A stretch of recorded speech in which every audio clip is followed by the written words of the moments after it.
This video is super long, so it's going to be divided into multiple parts. So Yeah. make sure you watch all of the parts of this video, okay?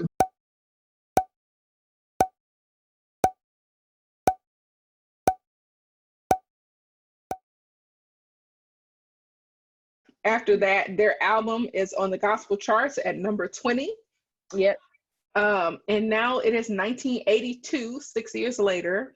They're performing, and now Karen is in her bag. Like, she is fully taking on the persona of lead singer. I don't know if that's a title she embraces. Like, she's just the person who sings the most. I don't know. Yeah, right. Yeah. So we also see that they're getting shortchanged for their performance, and Maddie is hot. And that goes back to what I was saying about gospel singers, that people take advantage of, like, oh, you're singing for the Lord, so basically you should be doing it for free. Let's just talk about how they looked like the woman who sang in Hercules movie on this performance. Hercules! With the outfits that they had on, they reminded me. Which outfits was it? Was it the black ones with sequins? It was like the orange ones, like the orange looking. You don't have the video playing right now. Yes. Do you remember I know what on she's the talking stage? about. Yes, it's like and they had all the hair was top. kind of alike, and it was flat like this. Yeah. Well, no, it didn't have any sequins. It's literally all just. I thought it was glittery. Can you see? Hold on. Can you see these outfits? Hold on. No, I think you're talking about the Hallelujah performance. I'm talking about these little orange. Yes. Okay. Yes, where they're looking like the Hercules woman. Yep. Yeah, they do. I think they're called the Muses, I think. I forget. Yeah. Yeah. They do. Mm-hmm. They're singing what? Name it, claim it, it's yours. Yours. You know, they had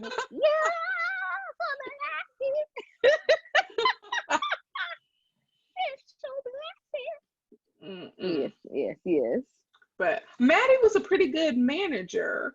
She really was. She don't take no mess either. She said, "Y'all got a full house." Right. Somebody you selling them tickets. Right. And you are going to rue the day that you didn't pay us what you told us. She said, "'Cause somebody lying." Right. Okay. Period. Right. Period. Next we see Niecy coming in the house at 2 a.m. She's trying to take off her lipstick. In the morning, yeah. Trying to take off her lipstick. She is clearly the rebel of the group. And Niecy has more than one boyfriend. We find out Niecy is out here having sex, and it's so funny how a good time. Right. And Twinkie is probably like 30 at this point, talking about, you having sex? But hey, growing up, you're not married. That's that's taboo. Is that what they call it? Yes. It definitely is taboo. But if you think about it in our terms, a 30-year-old being surprised that her older sister is having sex is funny. It's just really funny. It is. It's hilarious. But Niecy and Twinkie have a special relationship. Which I really like, because it seems like nobody else was in. Right. It feels like nobody. Corner. Right. Nobody was, that they looked out for each other, especially.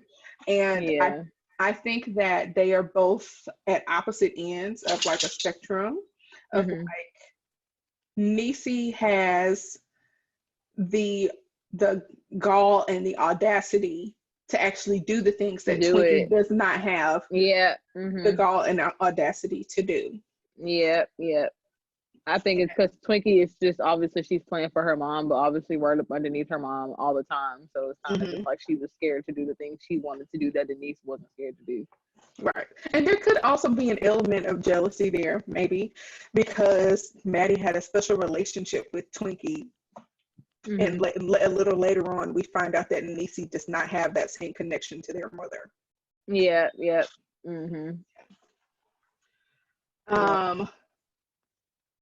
Maddie hits Niecy when she comes downstairs and finds, them talking.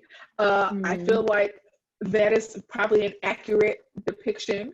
Oh, for sure. Yeah. And I mean, but you know, did you see how she walked up on Maddie though? She walked up on her, and she was saying, you know, the only time you do let us out is to sing and all this, and then, you know, she gets smacked. So, you know, if I saw y'all viewers, you can't just walking up on no black mama like that. And especially how close you are, all up in the face, or you gonna get hit. That's bound. So you gonna get hit. Period. Right. That's what it is. You gonna get hit. So yeah. Yep. Mm-hmm. Yeah. And then they go on to breakfast the next day. And before that, before that, she's like, "We both can't stay in this house." Right. Do you remember that part? And then they have breakfast and go ahead. Yeah. For me, I thought it was an interesting scene because in that moment, Maddie reminded me of Bishop, and I didn't like that because basically, if you include the physical aspect, the physical violence aspect, and the fact that she almost kicked Niecy out of the house, it's almost identical to what Bishop did to Jackie.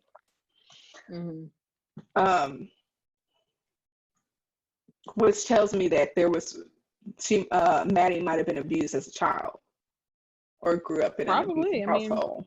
Yeah, a lot of people did. A lot of people did back from that time. They just do what they know. Well, I don't think it's like, when she told her to get out, it's like, did you actually go out and then come back late? Like, you know, she obviously woke up in pajamas and a head rag. So it's like, did you not leave? Like, what was happening here? Because we thought you left and then you woke up.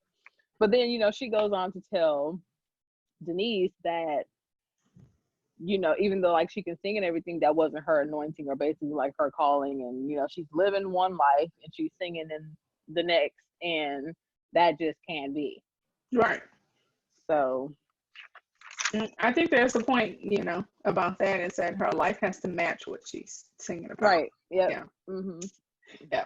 And so next, they showed Jackie shows up to the house in pants and her mom won't let her in. Absolutely ridiculous. There are some slam the door in her face. She had to go home or wherever. Yeah. She said, "Mama, they want us to wear jeans at work." What she said, "I don't care what them don't know God folks do at your job. This is a sanctified house." And you know better. Yeah. But that's just another thing. Where in the Bible, hold on. Does it say in the Bible women can wear pants? Did pants even exist in Bible times? I don't think so. I don't think they did. This is another example. I don't think pants were invented till after the Bible was all the way written. Now that I'm thinking about it. Yeah, probably so. You just had to be covered, like. But it wasn't no pants. It was like long. If you're wearing full length pants, you're covered. Right. But this is just another example of using biblical or spiritual principles to keep people in line. Yeah, it's just crazy because, like, you know, it's so funny because the scene is playing as we're talking right now. She's here, about to get the door slammed in her face. But so funny. But it's just like utterly ridiculous. You gotta wear this, you gotta wear that. You can't come into the church. Like, how are you not holy? Like, what is it about pants that y'all just don't like? Like, not even the tight ones. It's just like, what is it about pants? What is it?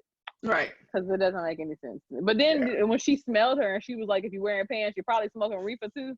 It just makes no sense. What? What, free joint with a new pair of pants? Like, right. 2 for 1. Right. No. It don't make any sense. And it's easy for us to say that now that it's 2020. But, yeah. It's just crazy. If we would have grew up in the 60s or the 70s, we probably would think the same way. Right. So did you know? So yeah, we're sensitive to that. So Dorinda gets engaged to Greg. We see that. We see Maddie is being hard on Twinkie. But when they were getting, I don't know if you picked up when they got engaged at the church, Twinkie was there at the top of the church. That's right. She didn't look too happy about it. She didn't look too happy about it. I feel like she was happy for her sister, but it was kind of just like, everybody's lives are going on, and I'm stuck with mom. Like, what am I gonna do? I wanted to point that out. On top of her having to choose church over school. Right. Absolutely. That's definitely a good point, because even with Denise going out and doing with whatever she wanted, it was like Twinkie was in a cage and that she was shackled to her mom. And it's like, my sisters are out here getting engaged, being able to have sex. Like, right. They have a life outside of these walls, and you know, not having a life of her own. So that is a really good point, and I'm surprised I didn't put it here. But Twinkie is kind of starting to get annoyed, and it's kind of showing in her own way a little bit of rebellion towards her mom. And in that moment, her mom wants to give the Clark sisters musically over to Twinkie. And I thought that was a little manipulative. Really? Why? I thought that Maddie... It was like a way of her having to stay in the group? Yes. I think that Maddie sensed that Twinkie was over it. And now that her sister is engaged, you know, yet another sister is engaged and moving on with her life and having her own thing, Twinkie is getting to the point where she's getting agitated and is in jeopardy of leaving the group when she's a really important key piece to the group. So I think that Maddie used that as a way to keep her in the group and give her more control. Yeah. Okay. I can see that.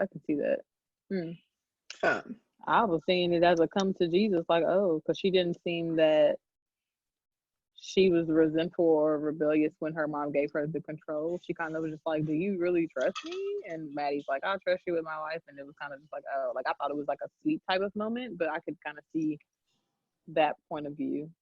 I just think that she believed that her daughter would do well, and also at the same time and use it as a way of keeping her in the group.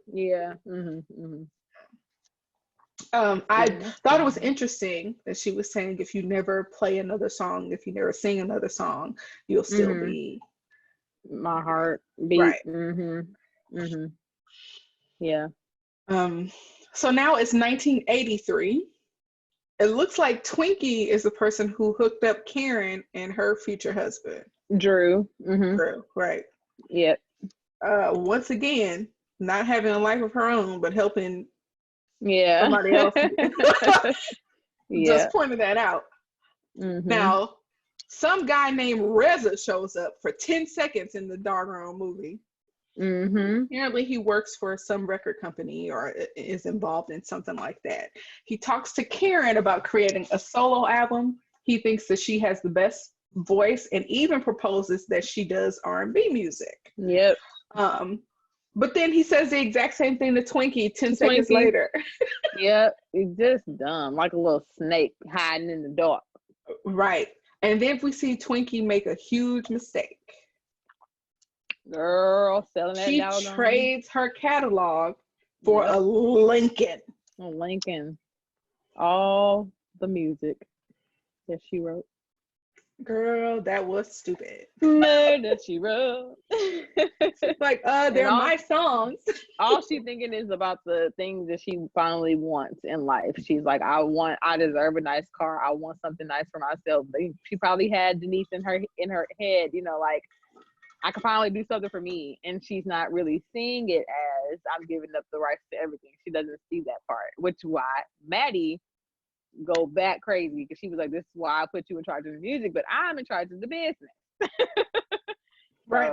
I think I agree that it's her looking at Denise and seeing that Denise gets to do whatever she wants, not understanding the gravity of how impactful this could be to the rest of the group. Yeah. I also, what was going to be my other point? I also think that her lack of living, the fact that she has not actually been able to live life because of what she's doing for the group is showing like a lack of experience. Yeah.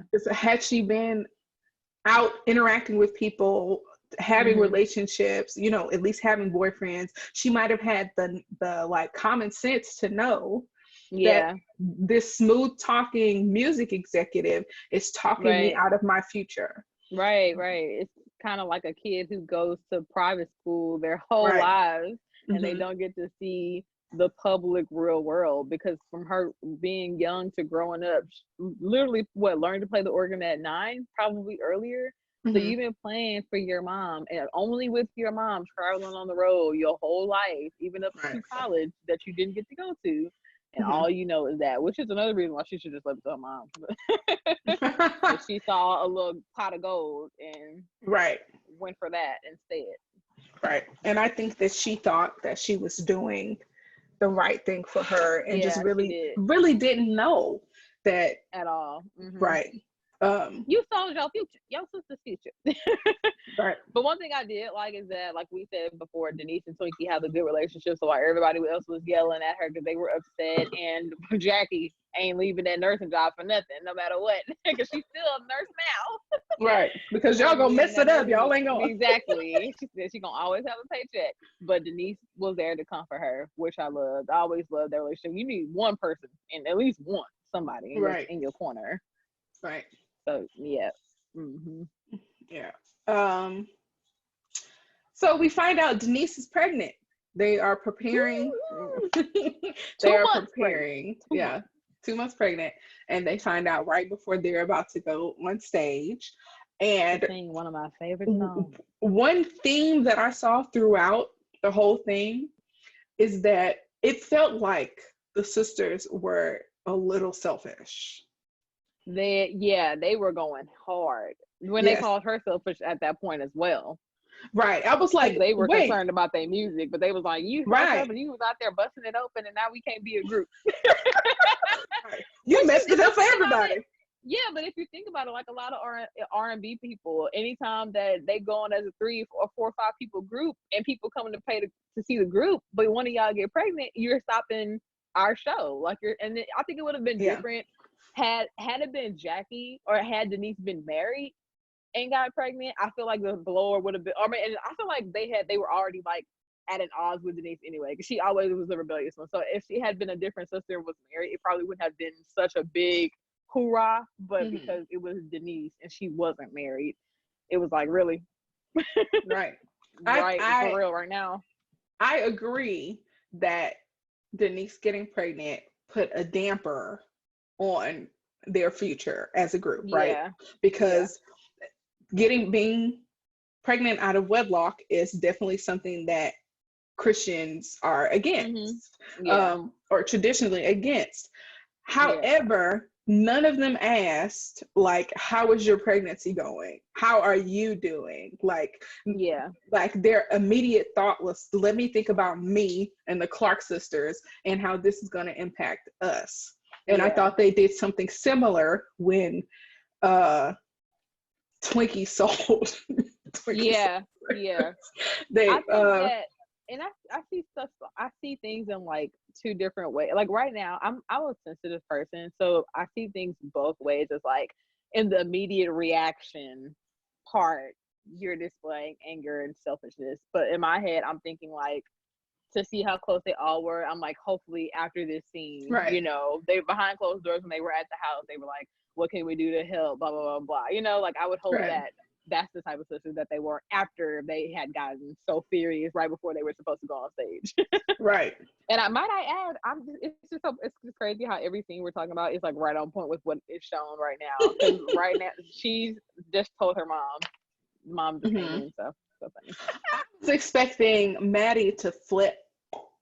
Yeah, I think she only didn't flip because they were like, she said they're about to call y'all any minute now, which is probably the reason why she didn't flip. So she was like, let me keep calm. But when they probably got home, she probably went harder than she did about Twinkie selling them catalogs. Now they were about to sing In Vain, y'all. Now y'all know that's my song. In my living, you know that one. In of course. No. Of course not. Yes. It's not all in vain. Yeah. That is my song. 'Cause up the road is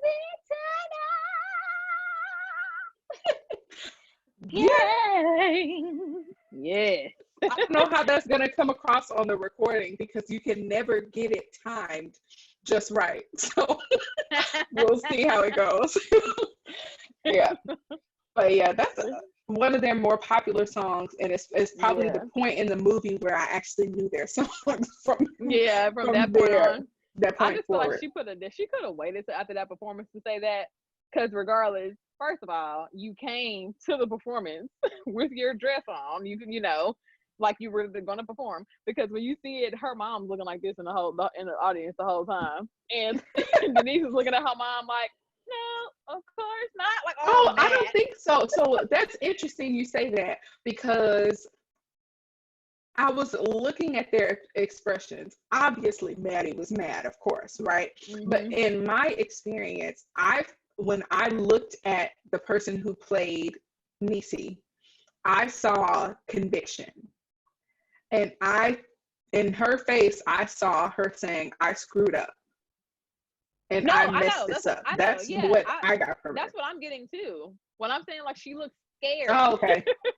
No, yeah, my face was doing that. What I was trying to say. I was trying to say, like, you know, Maddie looked mad, but Denise, like as she was singing, she just like up there, but she looked like mad, like mad and scared. Like that's just how her face looks. Yeah. So yeah. I thought that she screwed that up. Yeah, I think she finally understood what her mom meant about your actions have to match what you're singing about. Yep. Mm-hmm. In that moment. And I think they were able to convey that without saying it, like literally. I really wish they would have showed like what happened. Like, did Maddie put her out? All we see when she comes back is that she has 2 or 3 kids at this point. So it's like, what happened when they got home? Did she put her out? Did she have to go stay with old dude? She obviously was dibbing and dabbing still. So it's like, what? Like, give us some meat. Right. Yeah, that would have been a good addition. But maybe Denise will get her own biopic and we'll see. She needs her own. We got to hear more stories. I need to know. Right. Okay. So, also at this point, they had just gotten their #1 record. Did they? That's what I have here in my notes. I don't remember that part. I compared Denise to Tracy Braxton. Yes, very much so. Okay. Yep, I agree with that. Okay. So next we see Karen's boyfriend, Drew, is about to become a pastor. And interestingly enough, she has doubts about being with the pastor because her dad was a pastor and he was horrible. Yep. And she makes him promise to be a good husband. Right. But he proposes to her and they are married today and have 2 kids, to my knowledge. Yeah. Here, and I always forget her brother's name. Her brother is a free spirit like Niecy. I think he might be Drew Jr. I think he is Drew Jr. Yeah, I think he is Drew Jr. Okay. But he's he's a free spirit like his Aunt Dorothy. I mean his Aunt Niecy. Not Dorothy. Yeah, I don't know why I said Aunt Dorothy. Like his Aunt Denise. But I don't know. So just for the people watching, they had a reality show. It was called The Sheards, and it was BET. That's right. Okay. So yeah, I used to watch when I could, because obviously back then I didn't have any type of recording. So when it came on, I caught what I could. Right. Yeah. But it was good to my knowledge. Yeah.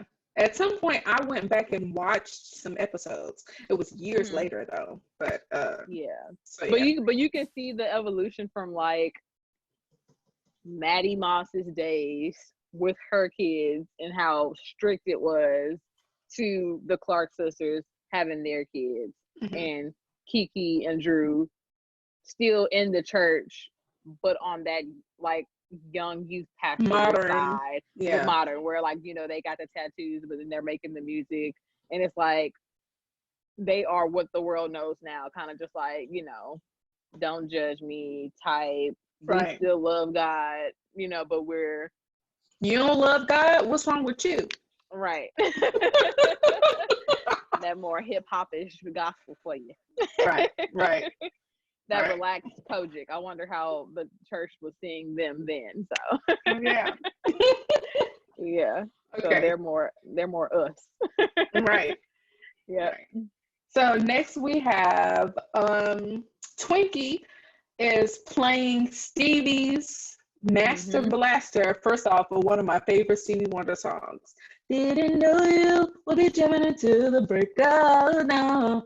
And I love it. Yeah. So they stole that beat from Stevie Wonder and placed it. I was like, wonder if he had and placed it on for you. That. Right. Placed it on You Brought the Sunshine. You brought the sunshine in my life. Since that I have found Christ, there has been such a change in my life. Jesus is the answer. He brings every better. Really does.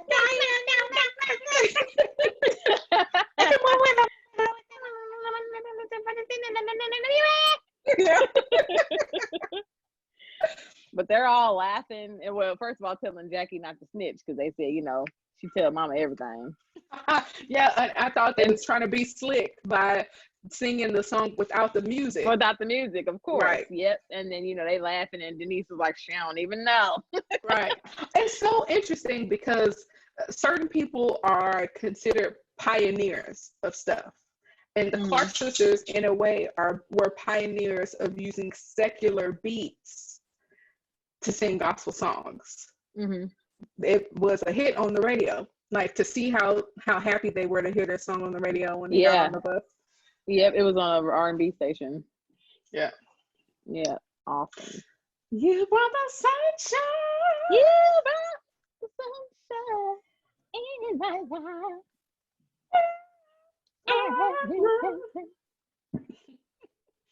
All right.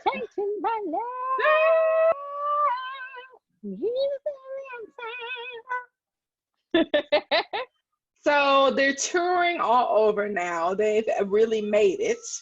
And they find out that they got a Grammy nomination. And Maddie Moss Clark is so out of touch that she don't know what the Grammys are. Right. Oh, we got to go to some place named Grammy or something. And they're right. like, are you serious? Oh, yeah. They like, what did you say? All calm and casual. Right. So they get to perform for 2 minutes, and they convince their mama to go up there with them. Right.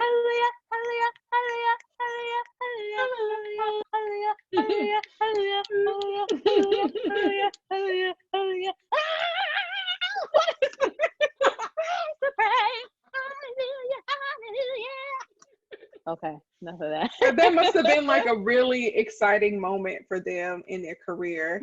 It was I think also an exciting moment in gospel for them to have that opportunity. I don't know that other gospel artists that's huge had opportunities like that. Yeah. Wow. Just wow. So Maddie ends up getting sat down by the board, baby, by the board. by the board of the Kojic Church. And they are going to take Maddie's position from her. The International Music Department president.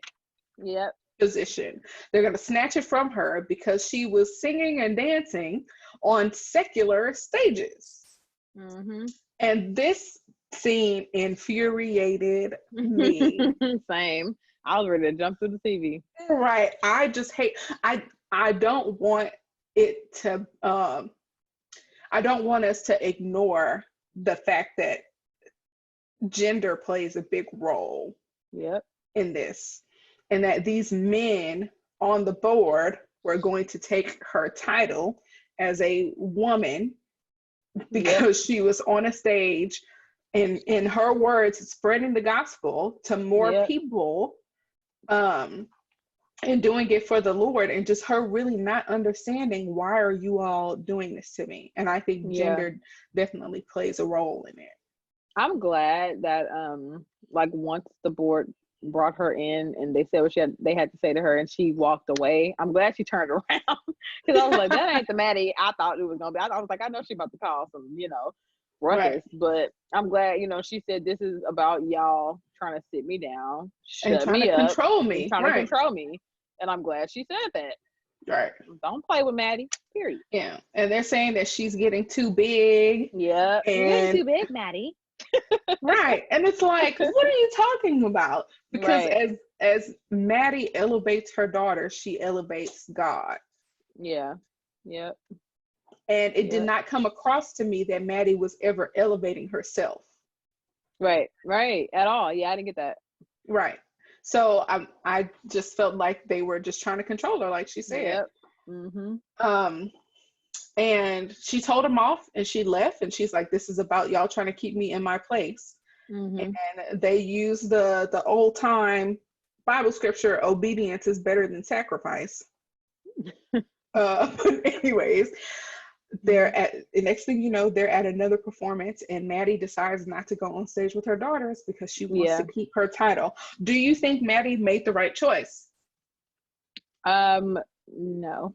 I think she should have performed because I felt like she had the power to continue to go to churches and do what she did.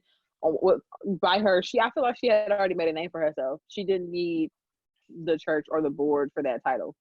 Like, it's a title. I'm under the impression that if she lost her title, that the churches would not mess with her anymore, despite her reputation. I think that it would have had the same effect of her being like blackballed. Yeah, very well. It could have been. But I still feel like it wouldn't have shut every door because Maddie was a person who she was about her business and she knew how to hype stuff. Like, she was gonna get it done regardless. If these churches ain't working out, we can move somewhere else and get it going. Like, I felt like she was just that powerhouse, and I felt like she kind of gave into their demands I felt like she let them control her at that point. You were telling them this is what you want them, that they're trying to sit you down and control you or shut you up, but then you don't perform with your girls. It's like, and even when she cried about it and said, you're trying to keep me away from my girls. No, y'all ain't about to keep me away. Go perform. Go do it. We'll figure out the rest later. Right. So yeah, no. So whenever I answer questions like this, like if you think somebody made the right choice, I always think about it in two ways. Like, if I were this person, what would I have done? That's one. And then the second part is, did this person make the right choice for them, even if I disagree? I think she made the right choice for what her spirit convicted her with. And I don't think that she would have been okay with losing her title. And what that title meant for her duty spiritually. Because, you know, in the Bible, it talks about we're all given gifts. And her gift is helping people to sing and singing. And I don't think that she would have been okay with losing her positionality and being able to help multiple churches all across the country continue to do that. And I think it just made more sense for her not to lose the title at the time. Right. And not to use the title, lose the title, not to rock the boat, not to cause the girls any, because her losing her title could have done something to their career. Right. Yeah. Right. So I think she made the right choice for her and her conviction, but I would have made the different choice. Yeah, I've been like, screw you guys. I'm going to AME. Like, forget Kojic. Forget Kojic. Okay, Kojic's awesome. Other side. That is too funny. Yeah. Okay. So, the next thing you know, they are getting ready to sign a recording contract. And Denise has some conflicts with being a mom, and she's asking Maddie to help take care of her sons, and Maddie ain't doing it. She said, I raised mine. I raised my kids already. And that is so true, though. At this point? I can't tell. I can't tell at all. I feel like early. We'll have to extrapolate. What period are we in? 1980s? This would be the late 80s. So Karen, the youngest, would have been about 26. So they would have been around between 26 and 36. They're all like from the oldest to the youngest, about 10. Yeah. So late 20s, mid 30s to mid 30s. Now go back to what you were saying about not taking care of grandkids. Yeah. So that whole thing threw me off. I was trying to figure out how old they were. Yeah, I mean, you can tell that they were like early 20s. But my whole thing is just like, it's just true about what her, late 20s. I mean, that's even crazier because she said that what she had, and it's not that she was asking her to raise them. I think in the scene she said that she had to go to an appointment or something, and she asked Maddie to watch the boy or the children. Like, was it 2 kids or 3 at the time? There were at least 2. Not sure I think it was like 2 or 3, but she had asked her to watch them. If you look at it now, you kind of just, okay, there's nothing wrong with watching your grandchildren. But, and if you think about it, they was 20-some years old. Yeah, take your kids with you. It's an appointment. You got to do what you got to do. It's not like everybody had people to watch their kids. So originally, before they signed the contract, I was like, is she really upset that Maddie said she was not going to watch her kids and she ain't signed a contract? But then as she was talking, she gets deeper into why she didn't want to sign the contract. But my whole thing is stop going places knowing that you're going to opt out. That's my thing. Stop going to the church knowing that you're going to tell them you ain't going to put on a dress because you're pregnant. It's like, you know what I'm saying? Like oh, I can't, y'all going to have to wear big dresses forever pregnant. And stop going to the labor deal, but you knew you weren't going to sign a paper. Why? Was that your big moment like that? I don't think so. So you could have did that before y'all got there. Like, I'm not watching the kid was the cherry on top. So to be fair, it's a movie and it's dramatized. So it adds to the drama for her to drop bombs on her family during important moments. I'm not sure that that's really how it happened in real life. I would hope so. I would hope so, because I'm like, listen, at this point. But I think that in that moment, maybe it was a cherry on top for her. Maybe, and we don't know this, maybe she watched her other sister's kids and just not hers. And for her, that was just one more way of her mom treating her differently from everybody else, from all the other sisters. And she was saying that, she's not signing the recording contract. Maddie wanted all the sisters to stay together, and Denise was just still rebelling against that. Like, whatever you want, I'm going to do the opposite.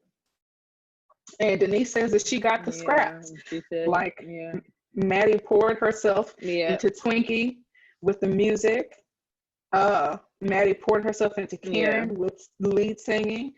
Poured herself into Dorinda. I don't know how, but preaching. But Denise got the scraps, and Jackie was her rock and always really relied on Jackie. And Denise just didn't have that connection to her mom, and it just made me feel really sorry for her. Yeah, it did. I felt bad. I felt really, really bad. Right, but so sad. It's one other thing. It's like, don't get along with your family, but you better make this money.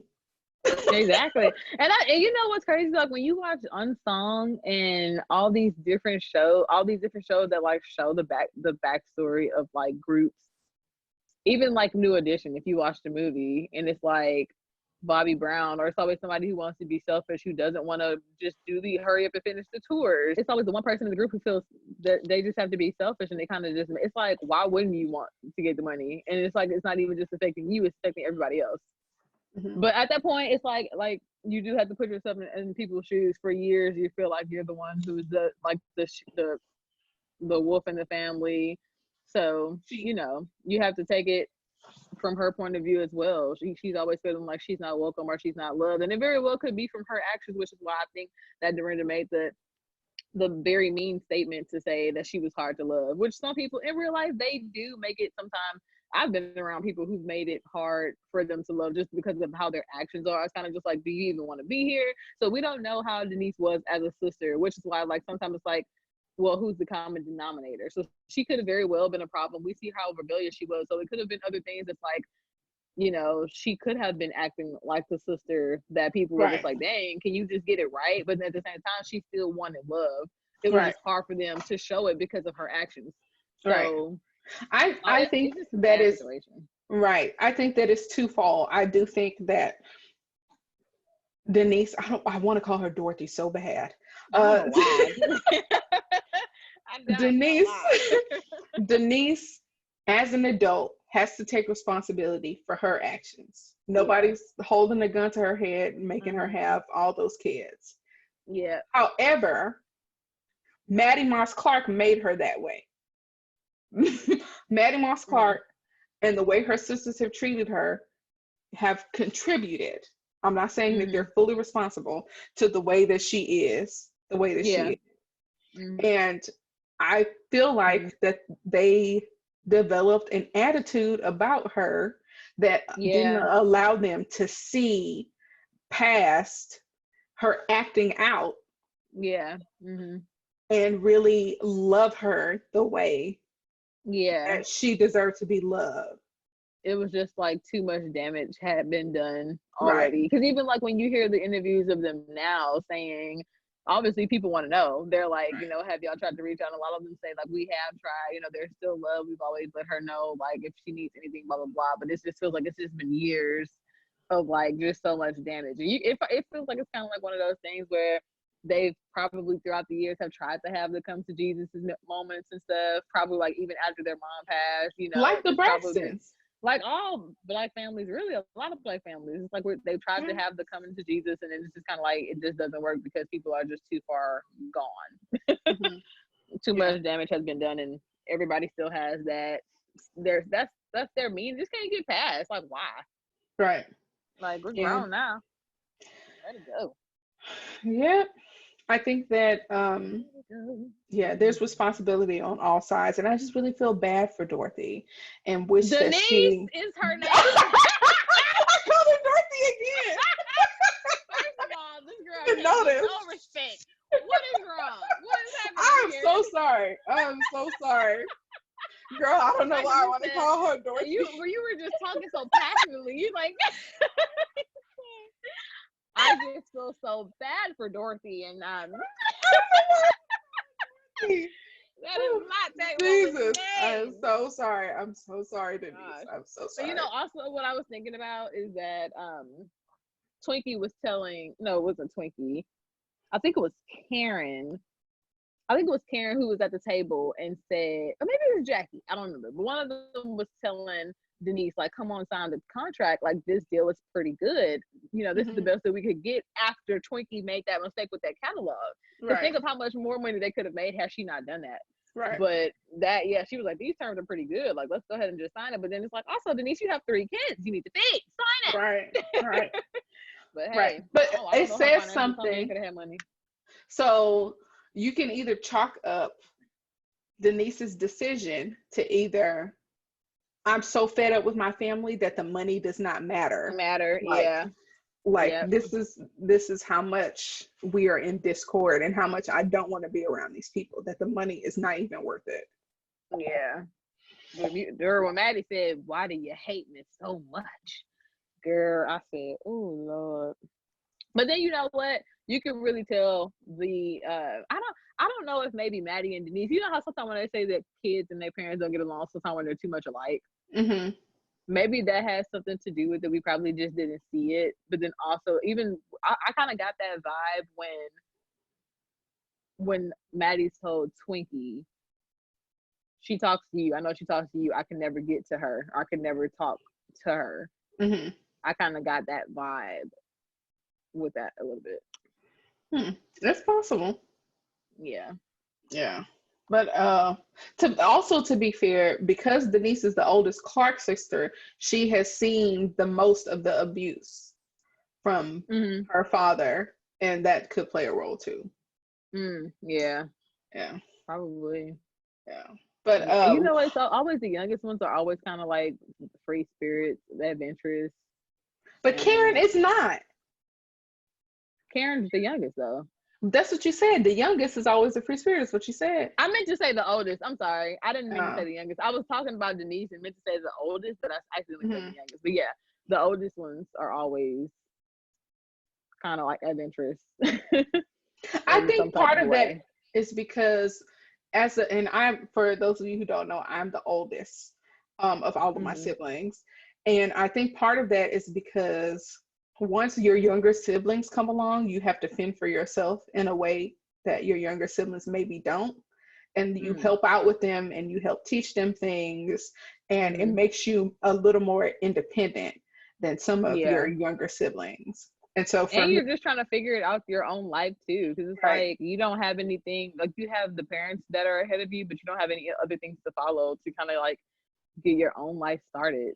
Right, because like by the time the second and third child come around, the parents are more knowledgeable and they know what to do. You're a guinea pig when you're the oldest, so they're like experimenting on you. Yeah. But one thing that I really liked that Denise said in that meeting where they were about to sign the recording contract, and she said, y'all have never been hard to love. Like y'all are a lot of things. She said y'all aren't perfect, but y'all have never been. Because y'all my sisters. Yep. Right. That's why I was like, I hope that made Dorinda feel like crap when she heard that. Because it's just like you don't say that. Even if you feel that way. It's like I said, I do agree that some people do make it hard for them to love, but you don't say that to your sister. You say it's like an uncle or something. Like a cousin. You don't say that to your sister. Though. Or you at least try to examine the reason why they are hard to love. And don't just focus on the idea, like. But then, like you said about them being like selfish in those moments, it's like you know, at this time we trying to sign this contract, but at the same time they both feel like each other are selfish. So it's just like they just can't get past that initial hurt. Yeah. Yep. So next we see Twinkie meets John. Good for nothing. Absolutely. Good for nothing type of brother. He ain't had no job. Girl, John ain't worth nothing. He is an absolute screw. Sitting on the passenger side of the suspension train. Trying to holler at me. What's that part we like? What's that part we like in that song? Oh yes, son, I'm talking to you. I don't know what. Oh, trying to get with me with no money. Oh no. Oh, poor Twinkie though. Like we said, sheltered, like that private life. You have no idea. And the first man that come along, boom, it's her way out, and it's not the right one. Pole decisions, Twinkie. 2 things you can do: good music, pole decision. Right. Yep. They meet.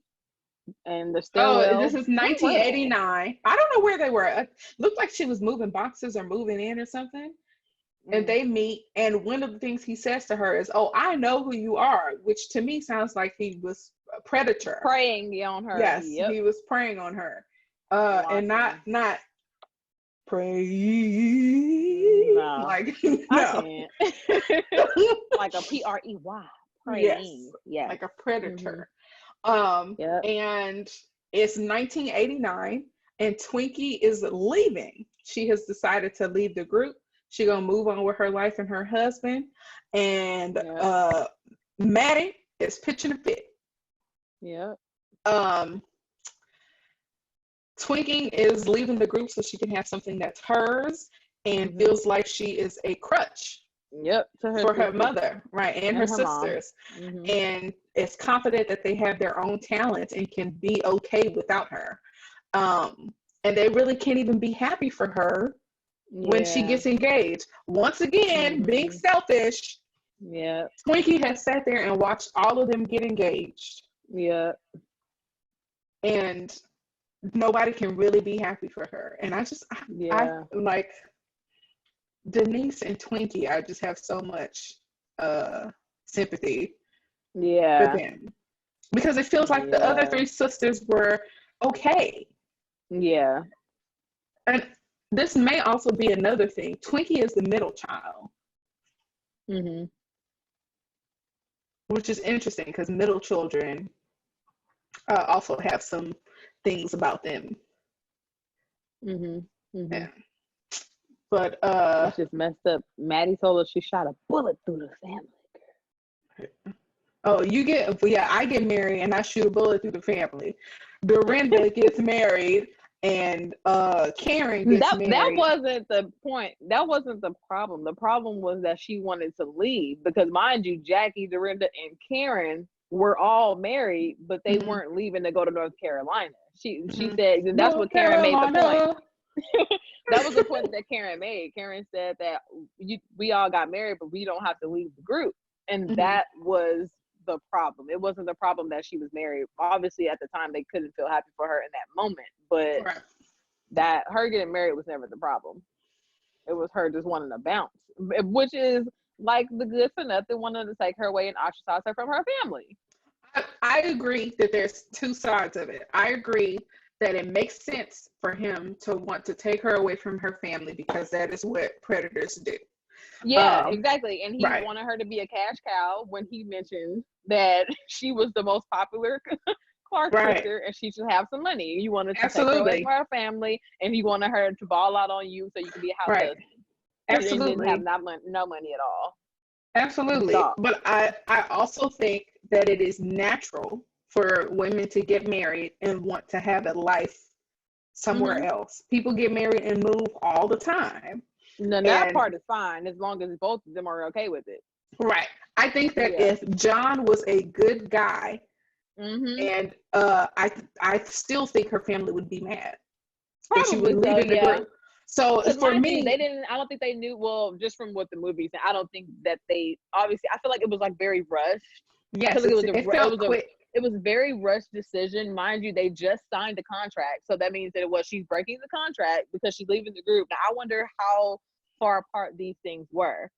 Y'all just signed the contract, and Twinkie signed it, and then mind you, we don't know if they had fulfilled that obligation yet. If they had already fulfilled the obligation, then she could believe. Yeah, I know. That's what I'm just saying. The scenes were rushed, so the movie we can't really tell. Right. But just from the timeline of how it's happening, it's like this is the contract, and then you're going, and we're just now meeting John. If they had ever met him in the first place, but then it's like you're meeting him, you met this guy, you leaving to go to North Carolina, and you leaving the group. Boom. Like But then Twinkie and her mom have a interesting conversation. If you could call that a conversation, they're kind of yelling. But in my notes, I put, "Is John a freeloader?" When she asked him if he had a job, and I was like, "Okay, yeah he is." And her mom thinks that she makes poor decisions. We've seen that with her selling her catalog. And Twinkie says, "I don't know the difference between pleasing God and pleasing Maddie." And I was like, that is like pretty powerful. Yep. And that's why when you have to see things from people's point of view, all her life and years under her mom's thumb, and said when she was like, "I gotta get away from you." Right. And she was being smothered, and she asked what was the difference between the rest of them getting married and me, and her mom was like, "Because you need me." She was like, "Yeah, you need me too, but you need an organ player." You need an organ player. I need my mama. I need a mother. Yeah. Right. Right. And then John comes along. So back into the house. And then pulls them apart like Nettie and Celie on The Color Purple. Yep. No, he pushes this girl's mom into the wall. That part was almost unbelievable. They wouldn't have put it in if it didn't happen, but it was almost unbelievable. The part that's unbelievable is that she left with him. Yes. It is. Like, I think, what on earth? Like, I think in the heat of the moment, she was so furious with her mother that it's believable that she would leave with him. Me personally, after you hit my mama, you turn into a whole different person. You turn into a devil that's about to die. Like, at that point, I'm helping my mom up, but I'm also going to the kitchen to get a knife. To play, I can't play grip ball, but I'm going to get a cast iron or, like a knife. Yeah, you about to die because it's a no at this point.